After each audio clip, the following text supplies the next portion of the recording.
One of our favorite sponsors is back with us, Sunset Lake CBD. Yeah. If you're looking for CBD that actually does what CBD is supposed to do, look no further than our friends over at Sunset Lake. Let me break it down. Break it down, Mel. They're sustainably farmed, meaning they avoid pesticides and use sustainable farming practices to preserve the land for future generations. 1. 2, farm to table. They ship the CBD products straight from their door in Vermont directly to your door wherever you're at. Now that's cool. And third party tested. They test everything with a third party to ensure quality, dosage, and safety. You got to go over and check out sunsetlakecbd.com. They have so many products. Break it down for them, Apple. Well, they've got some new stuff going on. Like they always had pre-rolls, but now they got really cool packaging for it. And you can get CBD pre-roll flights of all their flavors. You can get the heavy hitter flight that also throws in some of their Keith blunts. They have a new CBD recovery body lotion. I'm excited about that. Mm-hmm. And what was the other? The other one with arnica. The extra strength muscle rub, 3,000 milligram with 5% lidocaine. So look, Oh, yeah, if you're lidocaine. sore, this is the stuff you want to rub on your body to make those aches and pains go away.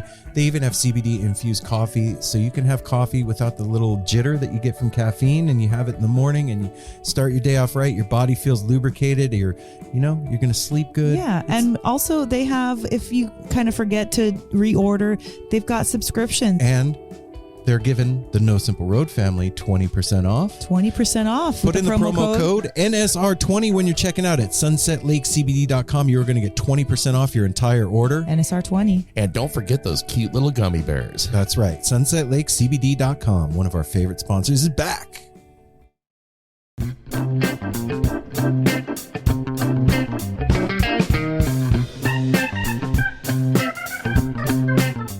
So if there was a Yelp for going to new venues, would you use it? Hell yeah, I would. Apple? Well, you're the Yelp guy. Every time we go anywhere, you're using Yelp to find reviews on stuff. Oh, yeah, and to know what you got in store for you and plan. So there is such a thing. It's called VenueLlama.com, and it's an online resource that provides live music fans the insider venue info they need. It's a place where fans can quickly rate venues and share various tips and intel about those venues. VenueLlama.com launches in late spring, but they're currently doing a sneak preview for our family, the No Simple Road listeners. Aww. So head over to VenueLlama.com to sign up for your free Llama account to start rating and sharing your insider venue info today. Llamas can also list their favorite scene-friendly businesses, websites, or podcasts on the VL Friends page. So go over to VenueLlama.com/NSR now and sign up for the free beta version just for you guys out there to go check this thing out and start filling in the gaps there. You tell us how the security is at Hampton or, Yeah, this way we can all help each other have a better concert-going experience. And they're currently compiling its Llama base with as much helpful information as possible on venues for the following upcoming tours: Dead & Company, Fish, Widespread Panic, Billy Strings, and Goose. So like I said, go over to VenueLlama.com/NSR, sign up for your exclusive beta account now. So when this thing pops off, you could be like, I was there when it started. I wrote that first review for Crystal Ballroom, That's whatever. right. VenueLlama.com. Don't go into the spring and summer wearing the same old shit you wore last year. Go to shoptourbus.com and check out the online lot's greatest purveyors of Grateful Dead inspired merchandise. Grateful Dead songs told in the form of picture.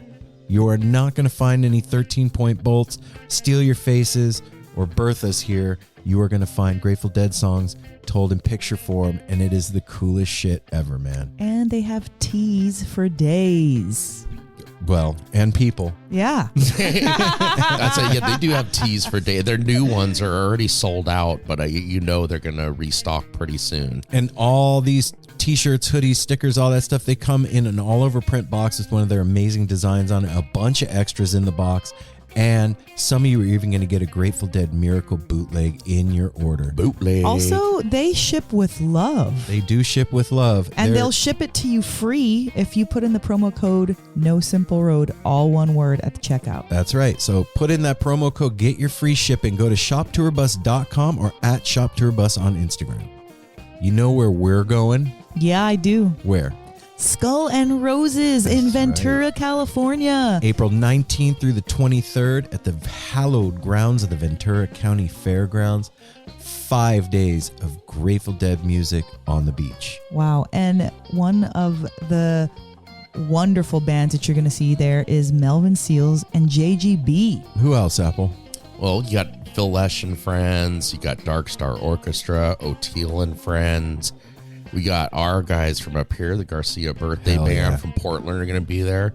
Dogs in a Pile making it out from the East Coast. Cubensis, Jerry's Middle Finger. I mean, I could go on and on. You need to go check this out and see all of the bands that are going to be playing. 5 days. 5. That's right. 5. 1, 2, 3, 4, 5 days. Go to skullandroses.com to get your tickets now. They got single day passes available. They have VIP packages available. Come hang out with us in the sun. No Simple Road's going to be there. You should be there. Your Grateful Dead family's going to be there. Yeah. Skull and Roses.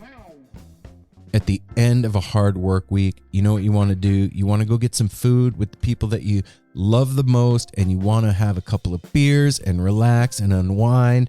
And the place to do that is our favorite, Fire on the Mountain. That's right. 3 locations here in Portland or 2 locations in Denver. The best damn chicken wings you have ever had in your life.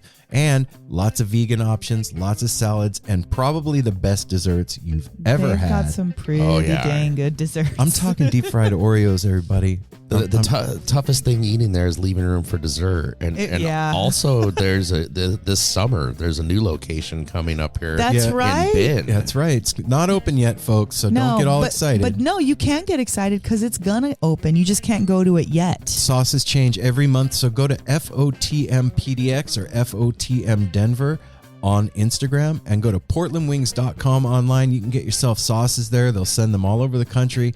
You can get your Fire on the Mountain swag. You can even get socks that say Fire on Their the Mountain. socks are dope. Yeah, really and cool. if you are in either of the Denver locations, they have some local artists that they highlight.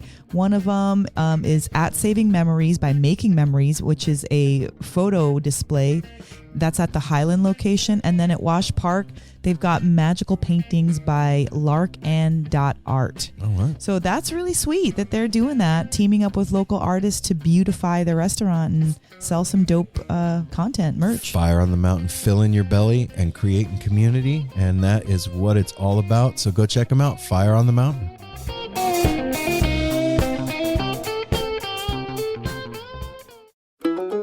Hey everyone, Chris Pandolfi from the infamous String Dusters here to let you know that my podcast, Inside the Musician's Brain, is back on the airwaves for season 4, which means it's time once again to get deep with influential musicians from all across the musical landscape to really understand and translate the lessons of success, failure, inspiration, and hard work that are behind the music and the artists that we love. My guests this season include Rachel Price from Lake Street Dives, Sam Bush, Chris Wood, Chris Funk from The Decemberists, Lindsay Liu, MC Taylor from His Golden Messenger, and more. Check us out, and thanks for listening.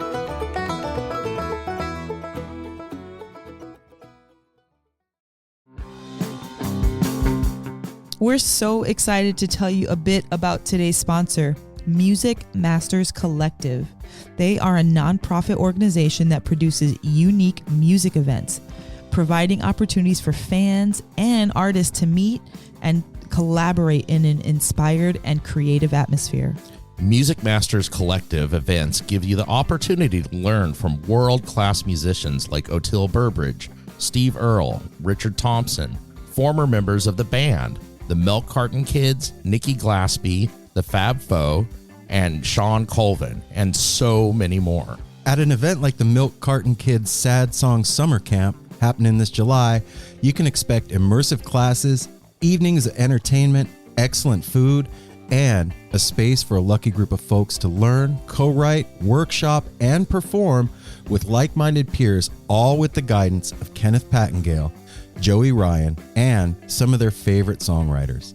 This all-inclusive week in the Catskill Mountains of upstate New York is guaranteed to be magical. Scholarships are available and spots are extremely limited, so visit www.sadsongsummercamp.com/simple to learn more. That's www.sadsongs.summercamp.com apple.com/simple. Check it out.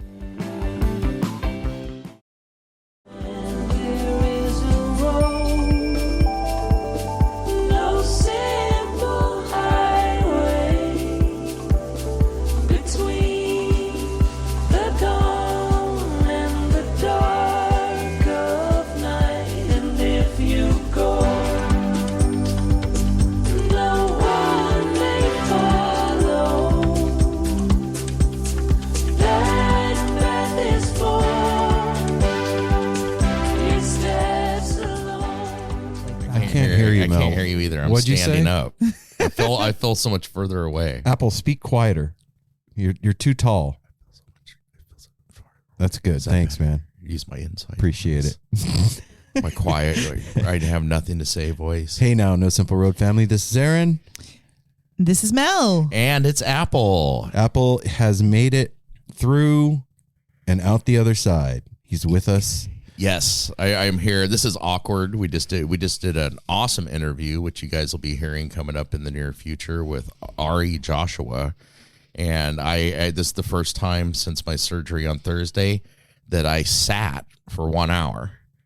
And it was a test of everything. It's a testimony to your... So now we got to record the Monday thing. So I've elected, I'm standing up, and it is kind of where I'm standing here staring down at Aaron and Mel. I feel like Apple's doing open mic night. That's what I feel like. I feel like I have like a 2-person audience. Like I should be telling jokes or something. Tell me a joke, dude.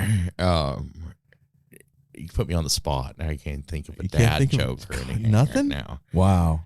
No. It's the difference between a hippo and a zippo. Nothing. One's a little lighter. One's really heavy. The other's just a little lighter. Anyway. No, it's not open mic night. I'm not good at that. Okay. Before we get going, welcome to the No Simple Road Weekly Rewind, done in collaboration with the Edible Beats out of Denver, Colorado. They are morphing the way that you relate to going out to dinner by putting intention, love, creativity, thoughtfulness, and care into everything they do, from who works in the kitchen and how and why to what's being put on the plate when and with how what. it's cultivated. Yep. So if you are into really, really cool things, go check out the Edible Beats. They have a zine that they put out that's really dope. That's like a cookbook that has some really amazing appetizers. And some words for thought, too. Not just appetizers, main dishes, and drinks. Like you can do like a whole dinner party thing with their zine. It's really cool. And they are also changing the way that No Simple Road does the weekly rewind. Sure are. So we are. And they're also, super which stoked. I want to segue off that, they're also creating community. Yeah. Like we do. And that's the first thing I wanted to say to everybody in our community. Thank you so much for all the support. I'm not going to name one person because I'd have to name them all, but the outpouring on the post on Instagram, the personal texts, phone calls I got, all the well wishes, the love, light, energy that was being sent my way was felt and helped so much. This was not a fun thing to do, but I'm recovering. I'm 72 hours past surgery, so 3 days behind me, working on the 4th day and recovering, and it's all going to be for the better. Yep. And hell yeah, I just still can't believe how many people reached out and wished me well. It's amazing, like especially going on the Instagram and you see, because normally your friends and family got your back, Yeah. but then to see like so many people we've had on the show. Dude, there was 150 comments. Yeah, really? I didn't go back and see all those comments. Reaching out, and I saw some, and I may have missed a few. I did. Aaron's like, you dude, you need to respond. And I had Ty was laying in bed and going through and responding to everybody the first day. So anybody that came in later, I didn't get responses to everybody, but I want you to know how much I appreciate it. It means the world. It's crazy. It was crazy. Like, I'll put out a post of like, I don't know, the graphic for the weekly rewind, and it like gets like 20 likes and one comment. I put up a picture of Apple on the porch and like 500 people like it and 150 comments. People like people. Well, not all people like people. Well, that's what I'm Some saying. people Thank you. really People don't like people. people like me. So thank you very much. Fuck. You're pretty cool, Apple. We Yeah. love you, man. It's been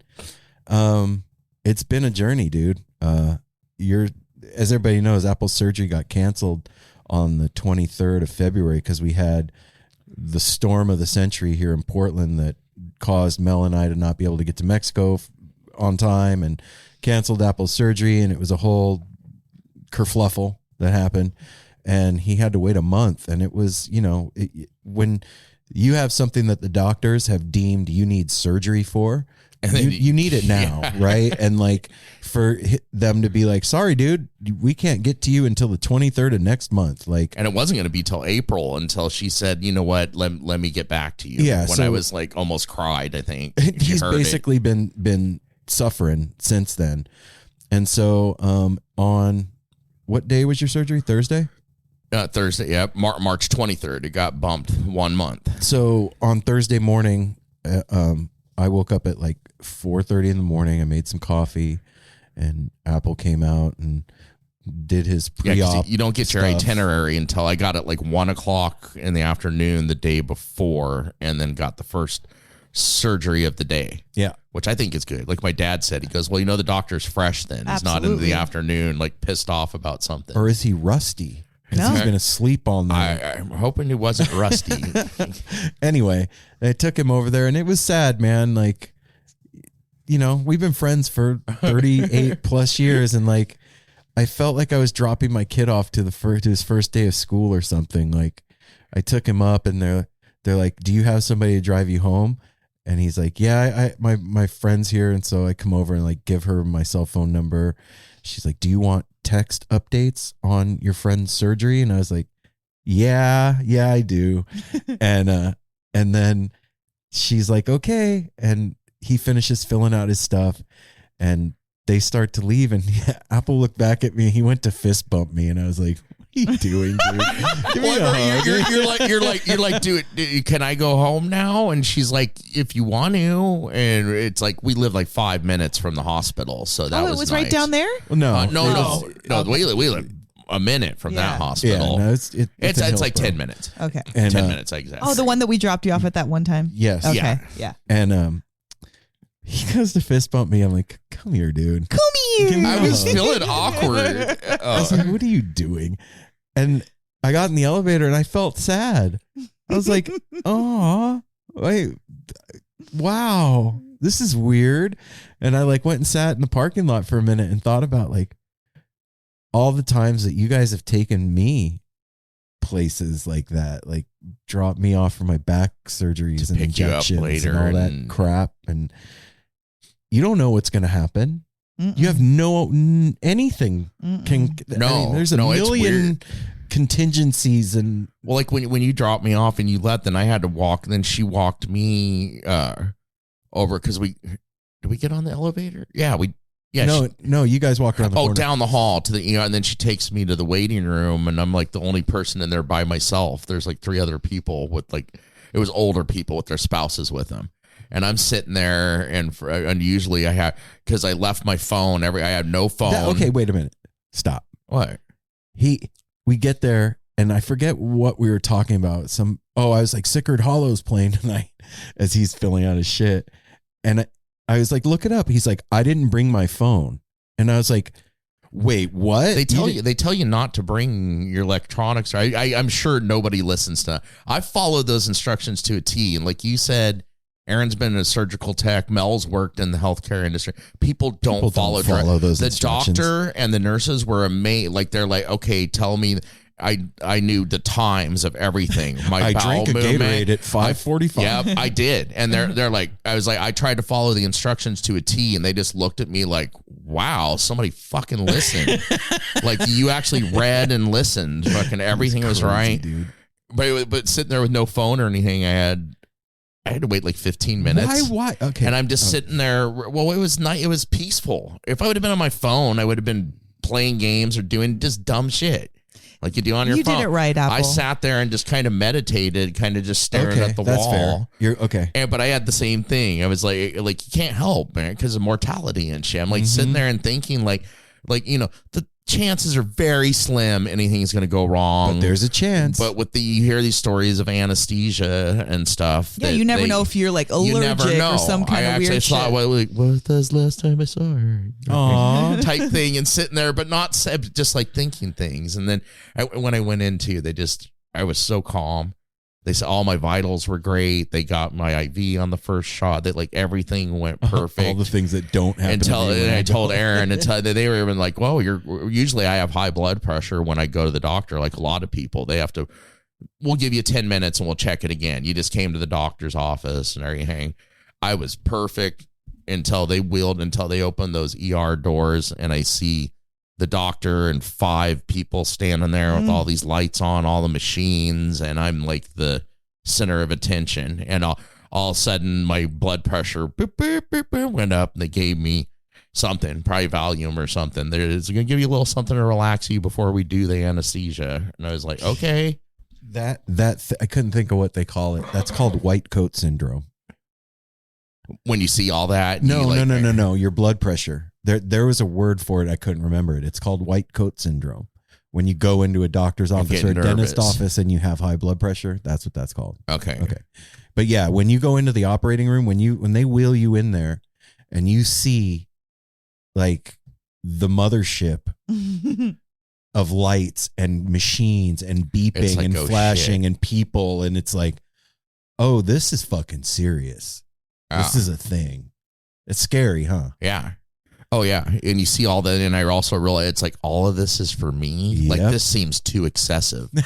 Like, all these machines, 5 people and the doctor, and they're all going over their checklist. And you hear them talking about all the things they have ready, and the doctor's giving he's like, oh, we're not going to go. Plus, I don't know if I told you that the anesthesiologist told me, he was like, so talk to the doctor. We're not going to do a full general. Which in my mind, I'm like, you're not going to put me all the fucking way out? Oh, hell no. And they did. I guess he meant like full general, like they were going to try not to have to intubate me and regulate so I'd wake up easier. It's called twilight sleep. Yeah. Because at first I'm like, and I said that to, I was like, you're not going to, he's all, oh, we're going to put you out. He's all, just not full general. It's going to be a lot of local because you're going to need that in the area. And then the general to keep you under. Yeah, that's the same thing that they do when I go get my back injection. The last thing I remember, too, is like because they wheel me in on a cart, and then they're like, okay, we need you to roll over. They get me right up next to the table, and they're like, roll onto your belly, and I get comfortable. I'm like, okay, how are they going to do this? Start giving me the anesthesia. As I start going out, the table's lifting like just in the middle. Just at your hips where your hips break? Yeah, like a hit, and I'm making me like prone. My butt's going up in the air. I'm like, and you're going to sleep. I'm like, oh, that's the last thing I remember is going up in the air and them talking. And then I woke up in the recovery room. I get a text, or I get a call from the doctor. Which that was dope too. He asked me before I went in, he goes, do you want me to personally call your friend when we're done? And I was like, if you're offering, why would I say no? I was like, when he called, he's like, what was his name? Dr.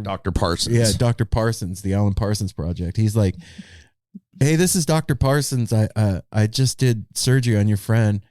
And I was like, uh-oh. Like, the doctor's calling me. Oh, because I knew he was good. I didn't even think of that. Like, you had no idea the doctor's going to call you. My heart had my stomach dropped and everything's fine. He's like, I'm not going to go into details. You should be able to pick him up in like about an hour or whatever. And so I drive over to go pick him up. And obviously he's in the wheelchair. And I'm expecting like 3 sheets to the wind apple. Like, hey man, like out of his. That's what I was expecting too. He was as normal as he is right now. He's like, hey man, what's up? As soon as I woke up, the guy gave me, I was like, the only thing I needed immediately was he got me water with ice. And I was sipping on that. And the first thing I said to him, because I looked up at the clock and I go, wow, that was only 50 minutes. And he kind of looked at me. He goes, well, you're pretty coherent already. He's like, you were timing that? And I was like, well, I knew I was rolled in at 7:30 and it's 8:20 on the clock. Right, and he Wow. and he was impressed. He just was kind of like, okay, well, I mean, you've seen Doing me all when I right. get out of those things, dude. I'm a fucking bumbling idiot. You want to stop somewhere. I remember telling you that. I was like, no matter what I say, don't take me anywhere. Take me the fuck home. yeah. No matter what I say. Every time I picked up Aaron, he went to laugh. When in Vegas was the funniest, when it picked you up and you're like, you wanted fucking Pepsi. You wanted Pepsi. Was that right? Yeah. I was like, dude, we need to get you home. I can go get you Pepsi. Or I go, no, don't go to the fucking store. Fucking, and just like he was gonna take. I knew him well enough. He was not gonna, like, I had to play along with it and take him to the store. And he got a cart. I told you to get a cart. I was like, get the cart. It'll at least stabilize you. You're banging into shit. You almost fell. We were at the bakery. He's looking at cheesecakes, and he almost fell. He's leaning so far forward over like the bakery thing where the cheesecakes are in the cold thing that he almost fell over into it. And the lady at the bakery was just looking. I was like, he just had like pain injections and stuff. And she started laughing. The other time was you insisted on going and getting pie and breakfast at the Bannon's. Yeah. And you don't even remember it. None of it. You know, the fun, he's fucking sitting there playing with the salt and pepper shaker and stacking up fucking half and half creamers and being messy. It was fucking hilarious. No idea. And they got good pie. It's funny, man. That stuff, like whatever they give you really hits me hard. And I remember a few times ago, I'm on the gurney. They had a really hard time like starting an IV on me. And I'm bullshitting with the nurse, and they had to get like the ultrasound machine out to scan my arm to find a vein. Yeah, it was awful. And they finally get it started, and they're using that stuff that Michael Jackson used to use, the propofol. It's like, it looks like milk, and it's in a big syringe. And she's like, this is going to burn when I put it in your arm. It's really going to hurt, because they had the thing in my hand. And I remember them like putting it in, and it burned my arm. And I was talking to her, and then I go, when are we going back? And she goes, you're done. It happened that quick. Dude, I had no like time, just spliced itself together. And you don't know what happened. Well, check this one out. And she said, thanks for telling me your life story. That's what I wonder, what you say when you're under, because who knows. But check this one. I hadn't shared this one with you. This is a mystery to me. I imagine it was my nurse, but I wake up in recovery because you go in, I'm completely naked. And they take your gown away and everything when you go on the operating table, buck naked. I wake up with hospital underwear, which are just super sexy. It's like kind of elastic, weird underwear with gauze padding all over my butt. So somebody dressed my big ass. Yeah. Fucking pulled panties up over me and put this gauze in my ass. And then they got me back off of the operating table. Afterwards, as I'm like getting more coherent throughout the day, I'm thinking, I'm thinking like, who did it? And it's like, oh, I feel bad for him that they had to dress my big ass, dude, get me onto a table. And so when I was in surgical tech school, there's a whole like protocol. No, like not semester, but a unit on like how to move the sheet, draping, how to drape, how to do everything, how to maneuver somebody's body that's out, how to dress and undress people when they're sleeping. It's crazy, and you don't think about that until you think about it like that. I'm like, how did they do that? And I'll be honest with you, man. When you're in that field, after you've been doing it for a week, it's like it's nothing. It's like washing a car or you're not thinking about it. No, you're not like I mean, there are instances where things are weird, but most of the time it's run of the mill. You're just doing your thing and it's normal. Those people don't even remember you right now, probably. Yeah. Oh no, I'm one of many they see. Yeah. Got a tour of my butt. Yeah. A tour of Apple's rear. So how you feeling, buddy? I'm aching. It's getting a little bit better every day. Today I ache. I don't want to go into gross No. detail. Don't go into any of the I'm disgusting shit we've been talking about for the yeah. past. How you feel doesn't necessarily mean going to gross shit. No, I immediately go there because I share that with mom and dad and you guys too, because you guys don't mean mind. us. Yeah, you guys. Well, you mom and my mom and dad and you mom. My mom and dad are both 80. They love discussing gross health stuff. Yeah, that's their bag.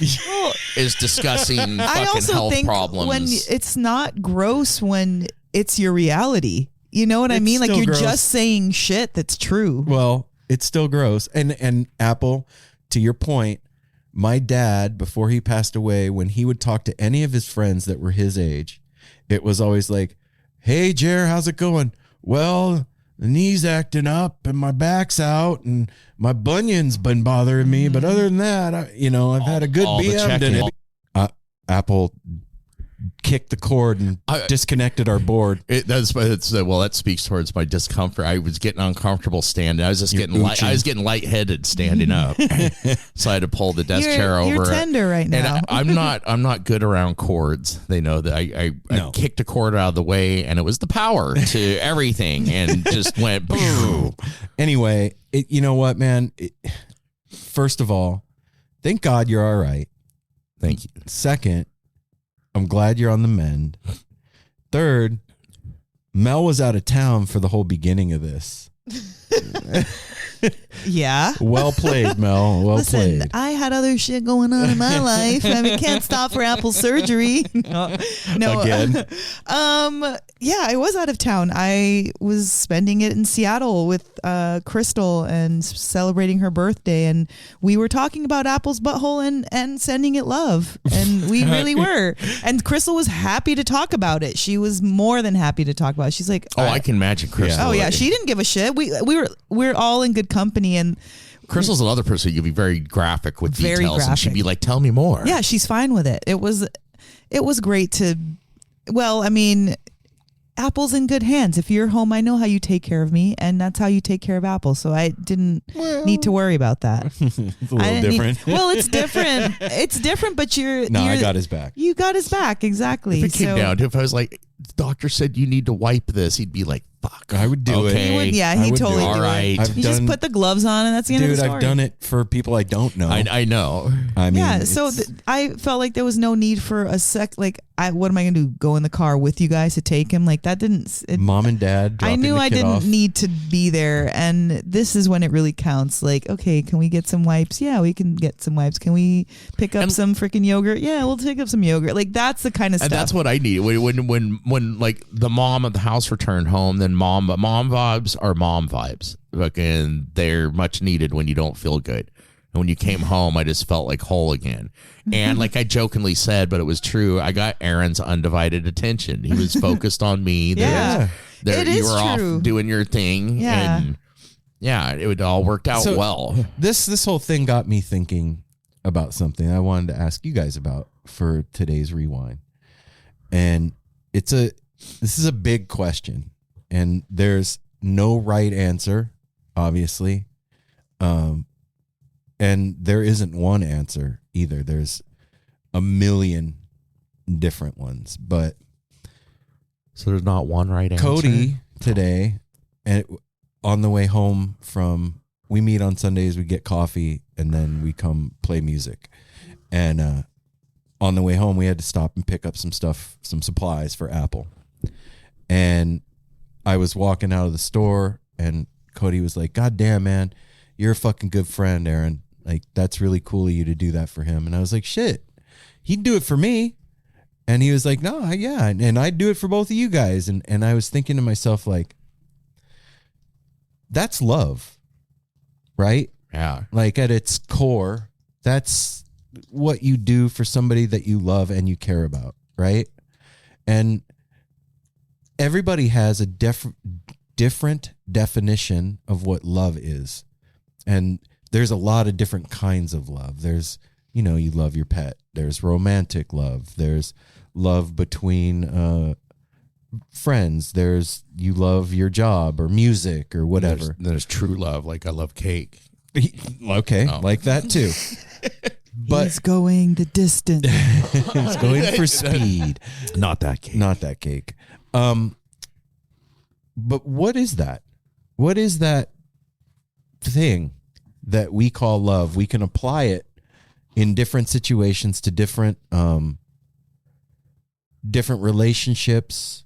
Yeah, it has a lot of meanings. But what is that? Is it like a thing that you do? Is it like It can be. what? Is it a feeling? Is It it? could be a verb, a pronoun, a noun. But what, it can be to used you, many. what is it? I mean, love is action. And that's not the only thing it is, but like if you say you love somebody and then you never tell them, you don't show them, they're not going to feel love. So love is a feeling, it's an action.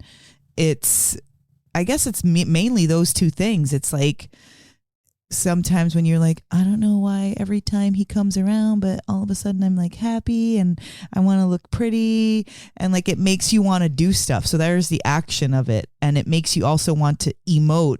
Like I want him to listen to my favorite song.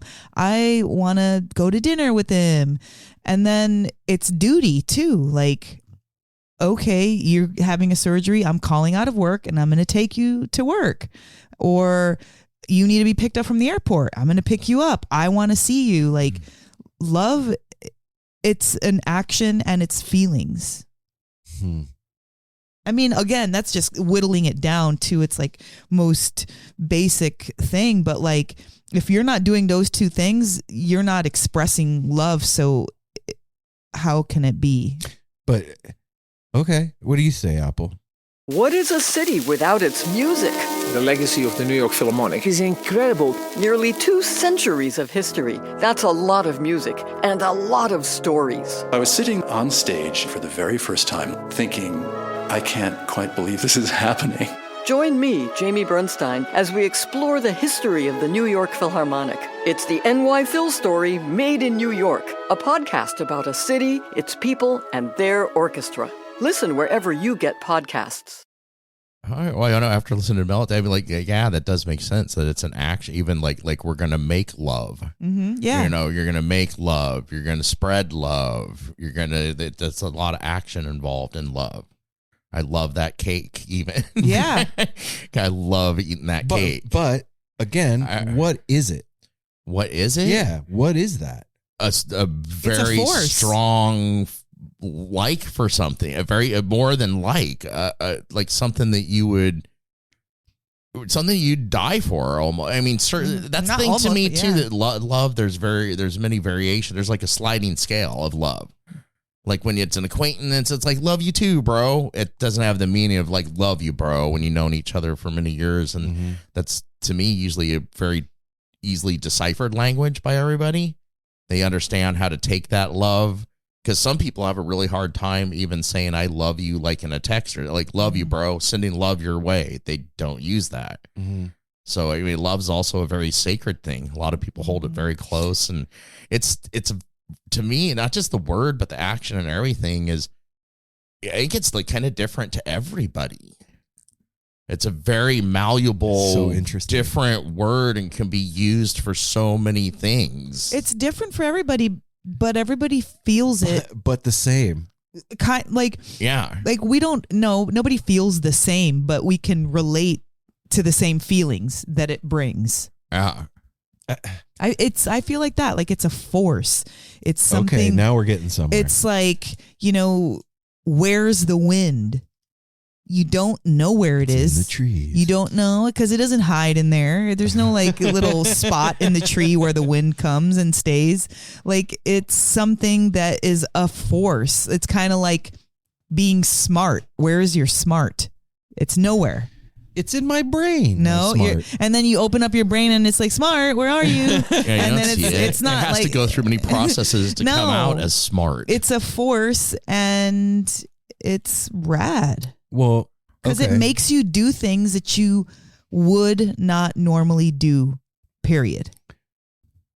Okay. Yeah, that's true too. It'll make you do dumb things, silly but not things, just dumb things. It makes you, things. Yeah, incredible things. Like again, towards that scale of like love. You know. What do you think it is? No, that's why I asked you guys. No. It's this gooey red substance that. It's It's Valentine's purple. Day. I don't. It's the feeling that you want somebody else to feel better than you do. Right? Like, maybe better than you do is the wrong way to say it, but you want them to feel good all the time. Yeah, Like, I mean, like- I love you. I want you to feel Exactly. Well, especially in I would imagine in a case of like relationship with your kids. I love you because all parents love their kids so much. They will. That's the thing. Like I don't want you to have to suffer what I did or go through what I did. I love you. And for me, like, It's also protection. it's a visceral feeling for me. Like, it's connection with other people and things, right? It's Does love not make you want to feel connected? Because if you're just connected with somebody, that's not love. no, but the feeling of love is connection with somebody else, right? Yeah. Like, I'll use Darwin for instance. I always want him to be happy and comfortable and have fun and feel good and be entertained and, like, holistically loving him makes me feel that way towards him, right? And, like, in a romantic relationship, it's like I said in the beginning, wanting somebody to feel even better than you do all the time, where you'll forego your own wants or needs or comforts so that somebody else can have them, so that you can see them enjoy it. So what about love for yourself? Well, okay, that's a whole new ball of wax. That's Well, I'm asking about that wax because that's understandable. Yeah, you love somebody, you want them to do good, you want them to be happy. How is that force or that feeling turned on yourself? in the same way that I was just saying, but I think that, like, in a million different ways, taking care of yourself, getting enough sleep. But are you thinking, I love myself, so I'm going to get sleep? Or has it become habits of things that you're doing for yourself? Yeah, because, like I said, wanting somebody to feel better than you're willing to forego things so that somebody else can feel. But then is that love for your, that's why I said that. Like, if you're foregoing your happiness or whatever, something, where's the love for yourself in that? Well, okay, another for instance, like, you start work at 6 o'clock in the morning. I don't start until 7:30. You wake up at 4:30 or whatever to go to work, right? I don't have to get up. I get up at 6:30 even.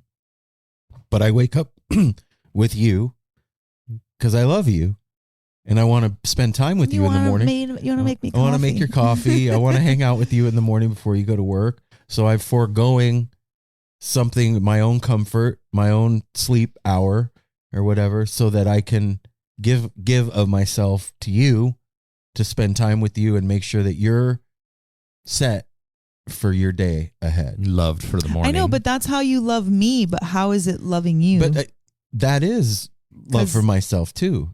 Yeah, I think that would come right. Yeah. That and then that it's Yeah. not even like waiting for reciprocal love. It comes right back because he loves doing it and it makes him feel good, Right. and it fills you Yeah, with love. I'm caring for myself by doing that Through too. that. Yeah, Through those actions. and that's that, like, super deep, weird love through service shit. well, sacrificial. Yeah, love. like yeah, And that's- seva. yeah. That's what I mean. There's so many kinds, like you talking about Darwin, like with the dog, like the unconditional love of a dog. The only thing I can really think that's up there with that is like the unconditional love of a mother. Yes. that has given birth to a child, like the unconditional love of a dog. Think about it's immediately reciprocated when you're looking in Darwin's eyes, the way he He's looks just at like, you. I love you, man. Yeah, You're the and best. you know it. Everything you do is the coolest. I want to be where you are. And I say the mom thing too, because I remember my mom saying that when I was younger too. Moms are that, she's like, even if you were story pause, like if you were a serial killer, I would wonder what the fuck is wrong with you, but I would still love you. Yeah. I would still love you, and I would visit you, and I'd be worried about you, and Really? I'd want you to be happy. I would still love you no matter what you did. Why doesn't a serial killer deserve love from his parents? Like, you know what I'm saying? Like, he didn't get that's love heavy. from he didn't receive love by doing something, or they didn't receive love by doing something. So why should it be taken away by doing something? Yeah. Being upset with somebody, that's different. Like being angry or like frustrated, but like removing love that Okay. you already have for somebody because of an action that they did. Wait a minute. But that happens. It does happen. That's called falling out of love. We're not saying, well, love is love forever. I guess it depends on the same love. thing. That's why I say love is there's so many It's different ambiguous. types and so many scales of it, because love is not forever in some cases. Yeah, but because some people it is. But then, okay, so like if somebody gets divorced, And that's always tripped me out. I understand, like, if somebody has been abused physically or mentally, or if like you're in a monogamous relationship with somebody and you've cheated on each other and that you broke each other's trust and that's it, and like you can't do it anymore. I get it. But knowing how I feel about you, I can't imagine that just like wake up one day and that's gone. Completely gone. Like, Yeah. I've tripped. Now that thing fell off the table and it broke. Like, I don't understand. well, that. I think that's why people, when they get divorced, sometimes like they're so angry, because it's like they're probably just hurt feelings, but they're still in love, and it's such a conflict, an inner conflict. Like, how do you just stop loving somebody that you've like spent 20 years with? Sometimes maybe that 20 years, it was like the good 15 years, and in that 5, you were kind of playing a role. But even then, do you really lose the love, or is it decreased? Or do you know what I mean? Like, that's what I think. Like with my parents, it was definitely sullied for a long time, because I love it nowadays. They've both been remarried for like 30, longer than they were married to each other. They've been married now like 30 plus years to their spouses now. But they never, I love it now. They ask about each other all the time. I'm like the mediary, and they've both said, and I've relayed that message to each of them from the other one, that they still love each other. I still have love for her. I still have love for him. I want nothing but the best for them. That wasn't there for a long time. Yeah. So it was kind of like tarnished and put away and neglected, but it was still there. It's like the heartbeat got dimmer and it was tucked away somewhere. But underneath all the bullshit, well, love there was still love being carried. I can tell you right now, there's nobody that I've ever been with in a relationship, even a couple that weren't great, that I don't still love and hope the best for and wonder how they're doing. Think about, I wonder how this person's doing, and I hope the best for them. Even when at one point it was like, I hope they die. Yeah. It's like no, you don't. You just got your feelings hurt in this very fragile world and vessel. Yeah, it's a, like I said in the beginning, it's a huge thing. Well, And yeah, because like think about like parents who become estranged from their kids. Does the parent stop loving the kid just because No. they're miles away and they don't see them and they don't know? And that's why it's hard sometimes. Parents become like fools for their kids that are, like run all over them, because they have so much love that they're gonna just do what the kid wants. And being, like we said a minute ago, like being in love can make people do the dumbest shit. And it's amazing to me, like, when you see it happening, when you see somebody that's like blindly in love and making poor choices from the outside where we don't know the feeling that's attached to that inside that person. We don't know. And what's even weirder about love is that it's filtered through all of our baggage.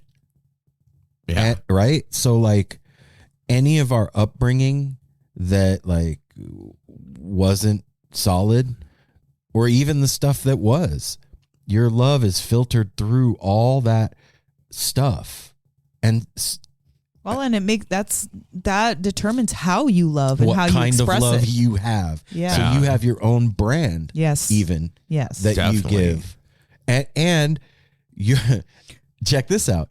Your brand has different flavors. And what about like what about like when you love somebody but you can't be around them? Your love doesn't go away, but then like you said, you'd wake up early for me, but then like you know what I mean? I know what like, you're talking about. It's like, well, in personal context, I'll put this back to like being a junkie and everything. When people are like, I love you so much, you're a fucking train wreck, and I can't stand around and watch this. You do this to yourself anymore. I love you so much, I have to say goodbye. Yeah, you have to remove yourself. Because you're an idiot. So love can even do hard things like make you go to the ends of the earth to be with somebody, or make you stop being with somebody because you're like, I don't want to turn into hate, so I'm going to stop right now where I love you, but we can't be friends. So you just said something that like, okay, I don't want the love to turn into hate. Are they that closely related that it can easily fall into the other like that? I don't know. I think because there's such strong feelings that like there's. Oh, sorry, I just got a pain. There's like not a big gray area there. There's not like a sort of in love. It's like I can relate that to love is in. Yeah, and like people I've known people in the past, and I've had mostly when you're younger, that kind of childish thing of like I know several girls. It's like, I love you so much, you're with this other dude, I can't be your friend. I still love you, but I can't be around you because I can't have you. So is hate just love with hurt feelings? At the kind of maybe. Well, but no, because what if you never love this person, but you hate them? You can hate somebody you've never loved. Yeah, that's very true. Okay. That's very true. Good point there. Yeah. Yeah, because some things you just know out the gate if you hate it or not. It's like, and we haven't even or them talked about the widest form of this thing. We've only talked about like interpersonal relationship or interspecies relations, like dogs and people or whatever. But love is the force that's tying the universe together too, right? No, I don't know the answer. I wouldn't say right to that. I don't know that a force is holding the universe together, but I don't know that it's love. Only love. Like love is strong as hell, but I don't know if that's the only thing that's keeping the stars in the sky and the freaking, keeps things gravity. There are some that say that, right? That's a thing. If somebody's that bold to say that that's what it is, then that's cool. But I don't know that that's the case. I know that it can do some like immeasurably insanely crazy, beautiful things. But what about people's will? Yeah, People's will can do some love can make it really nice, but it doesn't. That's not what life is. Yeah, that's true. There's still life without love. Some would say love is the law. Love under will, right? That this again speaks towards how complicated of a subject this, and how, to me too. Also, it's kind of like religion or something. It's very, very personal. You can have 1 billion Buddhists, and all of them look at it a different way. We're all singular people that do things our own way and get different things out of it. Well, and then like a lot of people will use it very flippantly. I love this movie. I love this tea. I love my apartment. I love my, my teacher, whatever. So what does that mean? Well, I mean, that's people using words like they don't mean them. Like, you know what I mean? Or is it true? Yeah. Like people have said, I hate this. And no, you don't hate it. You are just saying dumb words. Sometimes love gets said and it's not. So what would be okay? So what's the if that's the wrong word to be using? What would be the right thing to say in that? I really, really like this place. I enjoy going to this restaurant. This is my favorite teacher. This song gives me goosebumps. Yeah. You can use like more of a description instead of a classification under the word love. Exactly. Okay. All right. Yeah. Love gets thrown around. It does. It's Is a it a very battlefield? overused. It can be. Maybe, I've never experienced battlefield love. I keep thinking of Butthole Surfers to the love of the love of the love of the hate of the love of the hate of the love of the love of the love of the love of the love. Yeah. So what's a love light then? And how do you turn it on? Where's the button? Well, let me tell you. I'm hearing it. I'm all ears. I don't know. You thought you were going to tell me something legit. I wasn't going to tell you I anything have legit. seen a physical one online where you can order a heart light that says love light and you plug it in and you can turn it on. Yeah. So there again. And you That's have to true. leave it on too. I think that what that is talking about is reciprocal energy, positive vibration. That's what I think that they're talking about. Turning your love light on and receiving and being a generator for Yep. love. Like, and that is something that is, at least for me, was like an awakening thing of like, I have the ability to vibrate out into the universe in a certain way that is in harmony with the world around me. What does that look like in action? I don't think there is an action to that. Well, like if you're at its core, like you said, turn it on. Yeah, that's what I'm saying. I Like- don't think there's like what a, is- there's like my big toe wiggled and that means that, you know, I don't think we're talking But about. like if you're walking in the street somehow and you see somebody and be like, dang, that dude's got his freaking love light on. There is a light in some people's eye that Which one? you can see. The right eye. I usually see it in the left. Close to the bottom on the right, on the left-hand side of the right eye. Mine's left top. Yep. No, you can see it in somebody's eyes. What about if someone's blind? Then they better have really good sign language. No. They That's better what I'm have saying. really good love. Somebody who's You can feel it. so then it's not in their eyes. But yeah, it is. So it's multiple places. That is not something that is mutually exclusive to one thing. If we're talking about the love light, you're talking about somebody's countenance, their their-ness of them, right? You're talking about the look in their eye, their walk, their vibe when they walk in a room, their speech, the way they treat other people. Their actions is what it comes All down of it. to. All of it. Apple, there we go again. Actions. But that person could just be sitting still, chilling in the corner, and you can tell. It's a Force. It's But it's still an action. If they got that 100%. love light on and they're giving that Yes. fucking energy out, there is the action in it. The picture that comes into my head when we talk about this is like waveforms. Do you know what I'm talking about when I say that? Like like a EEG, like an otoscope or an EEG, like the wave that goes up and down. And if you have two opposite waves, at some point they come into harmony and become one wave. That's being in the same frequency as somebody else. You could feel when that happens. When you connect with somebody else without saying anything, there's a look in the eye, there's a feeling, the hair on your arm stands up. It's a thing that happens. It's vibratory. It's because at its base, reality is not solid. This is all atoms with big spaces between them, and it's all vibrating at a certain frequency. And that's all we are, is sound and frequency and rhythm. No, that's not all we are. If you break it down, that is all we are. We're just talking about love being so complex.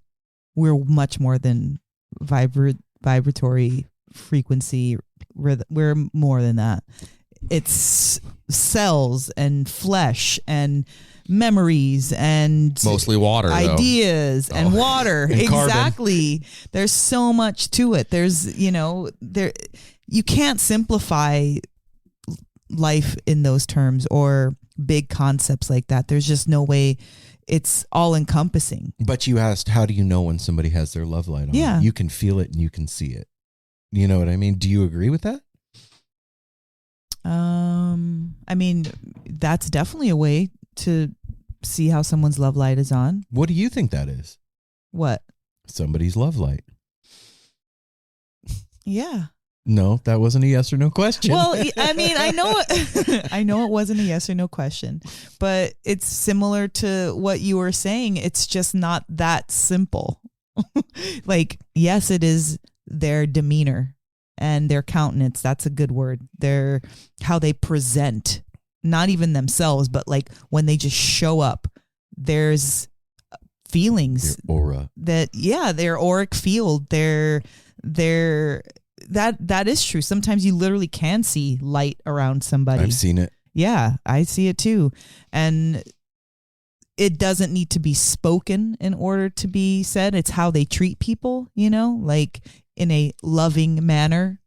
And, you know, maybe even how they speak, how like the words that they either choose to use or not use. Because a lot of times we think that it's just about saying things, but sometimes some things that people just won't say something because it's not projecting love. If you don't have nothing nice to say, don't say Yeah. nothing at all kind of thing. Yeah, yeah.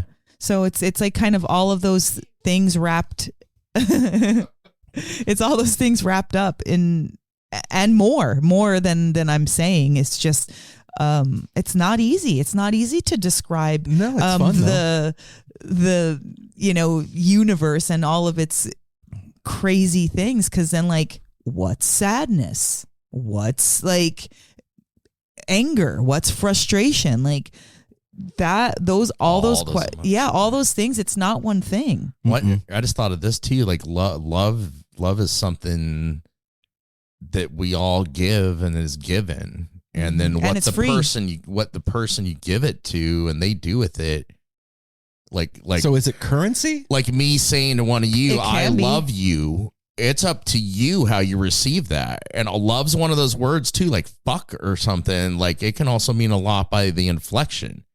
Like me looking at fucking like you being like, I love you, dude. Or being like, I love you. Yeah, don't look at me and say like that. Do you remember You know what I Brother? mean? Do you There's remember so many things about it. Do you remember Brother Love?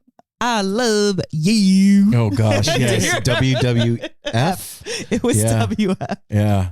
Wow. Yeah, but you know what I mean? And love can be, and then the way it's given too, and people don't have to receive love. You can tell somebody they love, and I'm sure we've all had that. There's people that don't really use the word love, have maybe never felt love, don't know what Can love you is. imagine?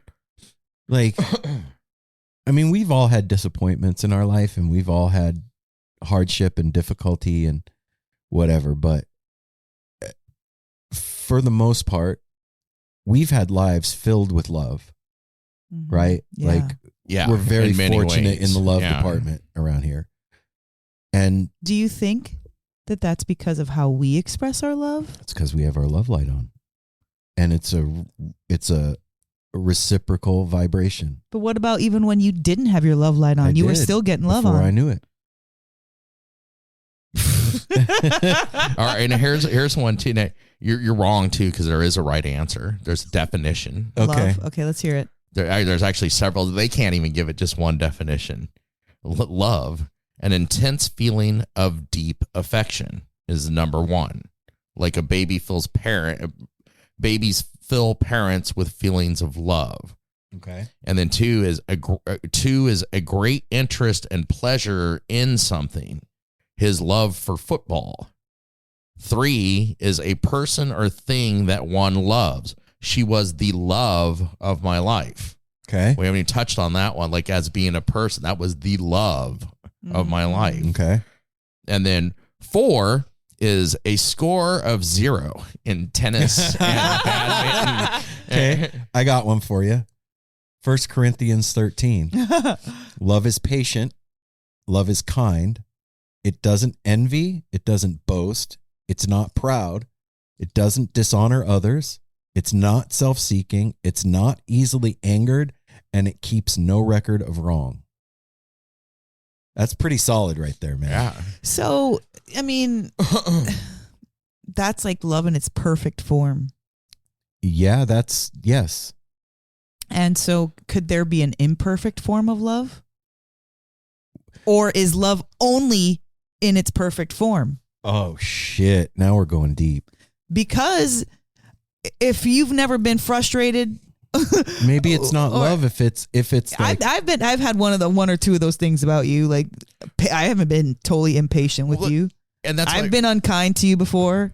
You know what I'm saying? Like, and what Aaron just said there too, and then maybe that's not love. That's the other thing too, which is hard to tell because we've all done that too. It's like, that's not love. When you say to somebody else or something, that's not, like, especially for a person, it's like, that's not love you're feeling for them. Yeah. And that's a tough one too, because you don't know what other somebody else is feeling. You don't know what. And if it isn't love, what is it then? Yeah, and it can be misconstrued. Right? Yeah, like if somebody's like acting crazy. Like, you know what? You're right. I wasn't in love. I don't know what the fuck I was operating under. That's the fine line between love and lust. Just like the fine line between love and hate. Wait, but even if it was love for like no sex involved or anything, take lust away from it. Just like love for another person as a friend or something, and they do you wrong or you don't get the reciprocal from it. Especially like if they do you wrong, like we accepted this person, we love you, and then something weird happens. Yeah, and then it's like, okay, was that love? Sure. Maybe it was, but then it got fucked up. Love has it as an expiration date? No, but there's a difference. You can do love wrong. You can love someone and protect yourself from their stupidity. That's for sure. Or being hurt by somebody when you see it coming. And like that you can do, I don't mean like you're doing it wrong, but like you can do love, like you can physically like insult love. You're doing love.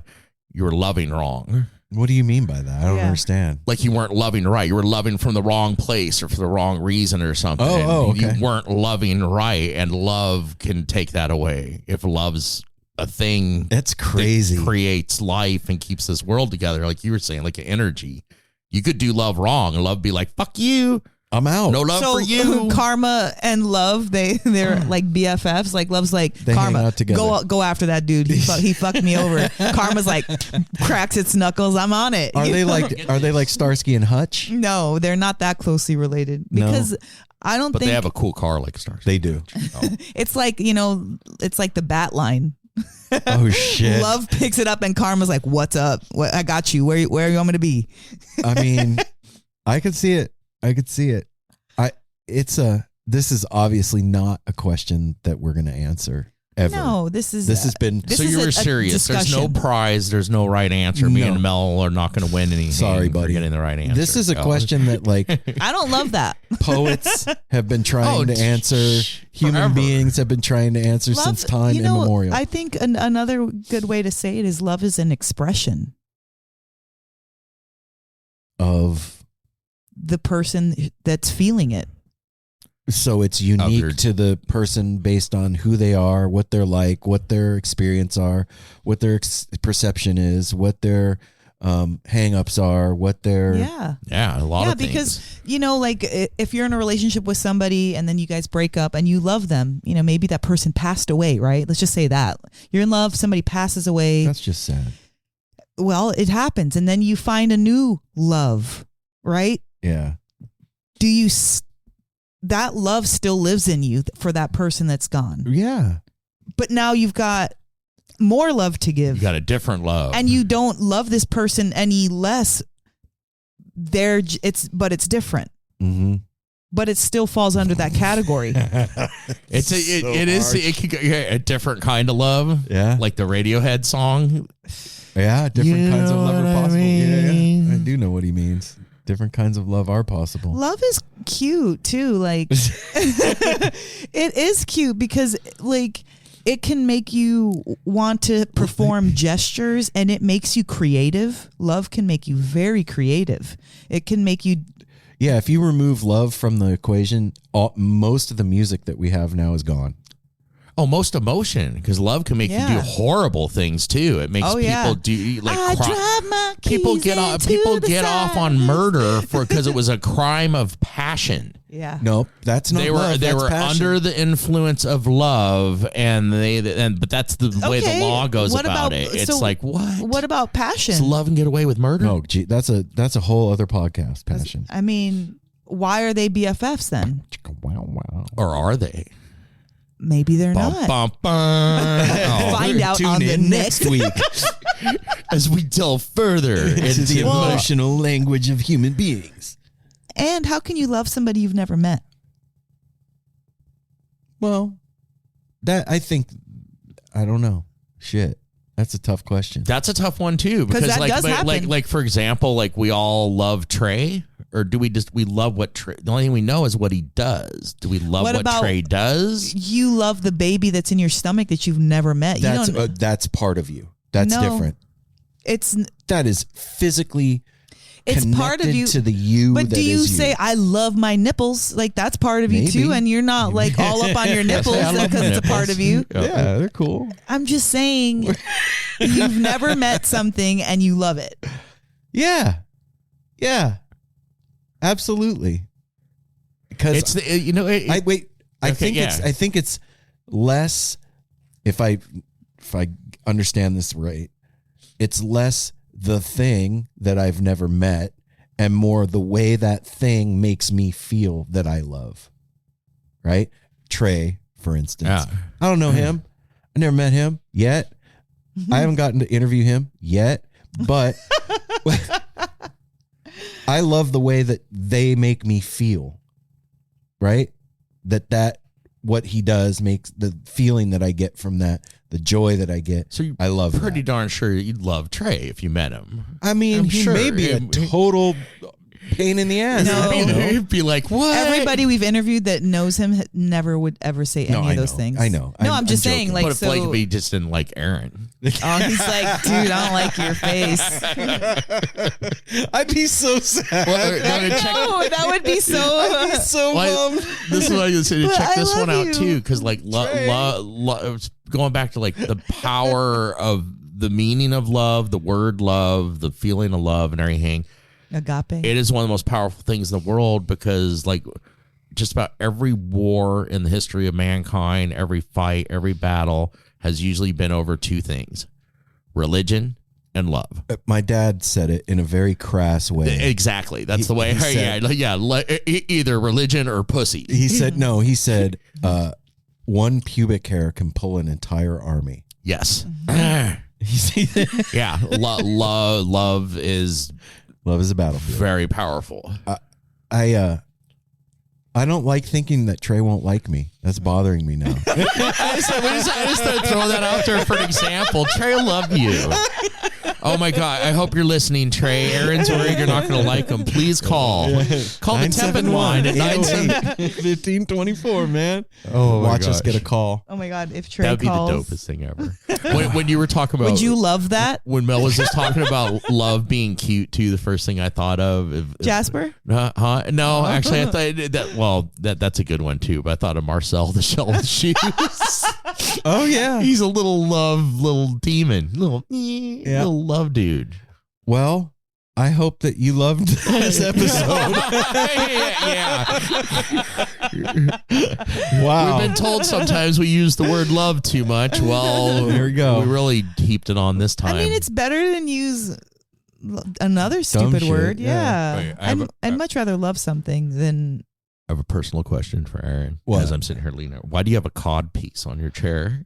It's a backrest I apple. know. I was just looking at this. I'm like, it looks like a cod, like upside Blackie down. Lawless, Oh, a jock like strap? Blackie Lawless from Wasp would wear with the fucking spike sticking out of it. That's just that funny. chair is the most comfortable chair on the planet, by the way. If you have to sit for 8 hours a day, you want that chair. Do you love it? No, I appreciate it. Really? Yeah. Okay, you don't love I that. do chair? not love that chair. Okay. No, that chair and I are. I could go We're burn cool. it, and you'd be totally No, fine. I appreciate No, he it. appreciates it. Yeah, I'd be angry at you if you burn my. But it wonderful wouldn't chair. ruin the love for your chair. No. Do you feel like love is overused? Yeah, nowadays for sure. Every time Apple says It is. nowadays, everybody has to take a drink. Yes, these days I do. Do you feel you could love a chair? No. No. I definitely could love a chair with some heat That's and what I it just does wonder like some where you cool. kinda- yeah. Yeah, I'd love a dope chair like that. Really, that's my love chair. I would. Get away from it. I love this chair that I'm sitting on, Yeah. Ben and Tiff. I Thank you, Ben love and this Tiff. chair. These Yeah, chairs, I these do are love them. chairs. Okay, I take it back. Yes, I could love These a chairs chair. cradle you so nice. All right. They Anyway, hold we're you way off the perfectly. fucking rails. We're talking not about off the loving chairs. rails. Love These is are all listen. pertinent Love things. takes on many forms and many types of emotions. Love can bring out in people. Hey, I saw a thing on the internet about a guy that was in love with his car. And- Well, nowadays we got people marrying fucking anime pillows and stuff that and they wanting to marry horses and People love things. farms. yeah. Like you can love all kinds of inanimate things. yeah. So that just proves the point that love is different to everybody too, and the way you use it. And I what love lamp. feelings you have for things. Is that- and people? From Lurk loves you. no, I Love Lamp. Isn't that from the Anchorman? Isn't that Brick? Oh no. Yeah, I think it is. See? Could even love a lamp. Anyway, Yeah. Well, I love you guys I love you guys. a lot. And you know what? We love you guys. And Yeah. we haven't even met Yeah. you. So we can love That's people we why I haven't met. asked, because I was And thinking come about. all the way around. I love everybody that sent love light and love my way through. Oh, so you my can shit right send now. love also. Yeah. Oh yeah. Did we talk about sending Yeah. it? No. Yeah. No, we didn't talk about it. Well, that's what I was talking about. When you give it to somebody, that's sending, and I'm giving you. I love you. Now, what you do with it? And giving love, but it's empty-handed, or is it like jewelry? It's a like force. Depends on how you gave it. you are syncing up with the frequency that is love 528 to vibrate hertz. it in to vibrate it into that person's field. And it's non-local because we are all in love together all the time. It is the universal field or Indra's net that we all live in, like a spider web, and I can pluck my little string of the spider web from where I'm sitting right now, and you'll feel it on your end of the spider web because we're all in the web together at the same time. We're in the ocean. We're all drops of water in the same ocean, man. Is the ocean Far out. love? Yes, and the wind is music. So just saying. I don't know if proof I of all learned this anything stuff. from I this do. today, but it was fun talking about love. Yeah. And the wind being music. Darwin loves licking the floor. He does. He's really going to town on it right now. So that's this week's Simple Road Weekly Rewind. I want to say a personal thank you to everybody that sent love to Apple over the past couple weeks. And I know for a fact that is helping him recover, and I appreciate it. Hell yeah, because if you don't feel love, especially when you're feeling like kind of crap and going through stuff, like if you don't feel like love at you, it can like Undermine. make your healing even longer, and it can make you feel alienated and not have a reason to do stuff like get better. Mm-hmm. Well, I'll let everybody know I did receive your love, and I did it through Tiff gave me the cutest little candle, which I can't believe. It's a Aw. black pepper hemp candle. I was like, black pepper, like that's gonna make me sneeze. I lit the black pepper candle, and I said when I was doing it too, because Tiff said this is for when you're healing.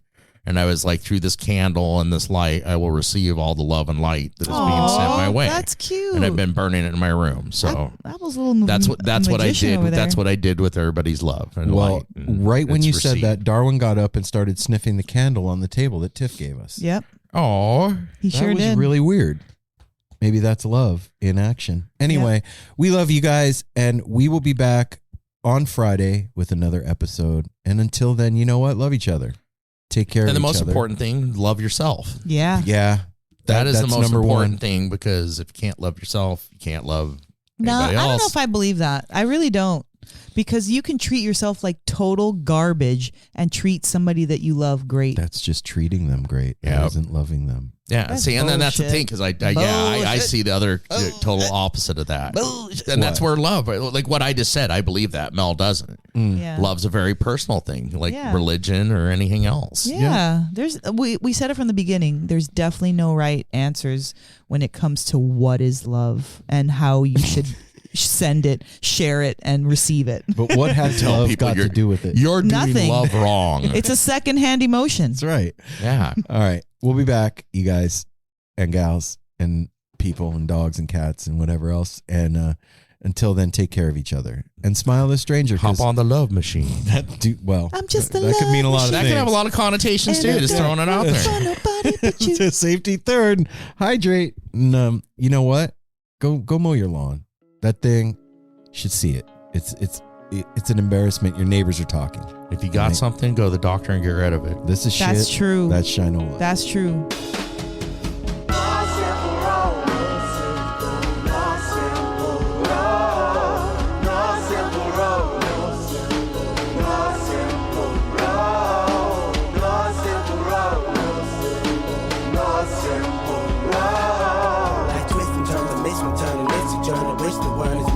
But it's a burden. Valley needs has been deferred, and hella means been the earth, and alchemy can bring the birth, the melody of a newborn. So persistent, so resistant, so insistent, so commitment, so resilient, or haven't you learned it? One simple road.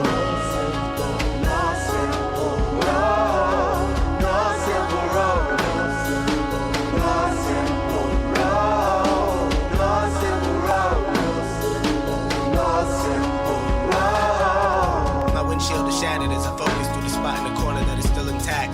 The react is both a defense mechanism as well as a fear. We've traveled this road before, so we may think, but it's a tad bit of strange similarities that feed an A equal A complex. The fears of your past do not equal the perplexities of the current road.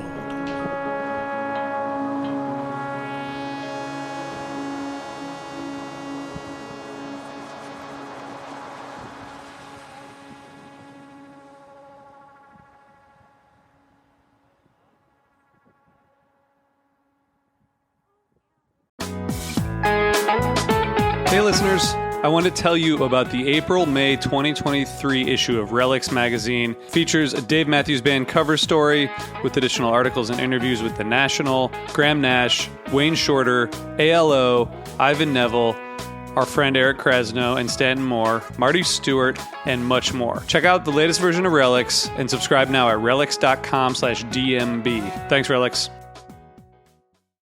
Well, hey friends, my name is Zach Lupitin. You may know me from the band Dust Bowl Revival, but I also host a music discovery podcast called The Show on the Road. For the last 5 seasons, I've been able to dive deep and have intimate chats with folks like the Lumineers, Ani DeFranco, Wolfpack, Keb Mo, Lake Street Dive, Bela Fleck, and more. So guess what? After 150 conversations with some of my favorite songwriters from around the world, we are bringing brand new episodes to the Osiris Network. New interviews and intimate acoustic performances will be coming at you this summer. And which episodes are coming next, you ask?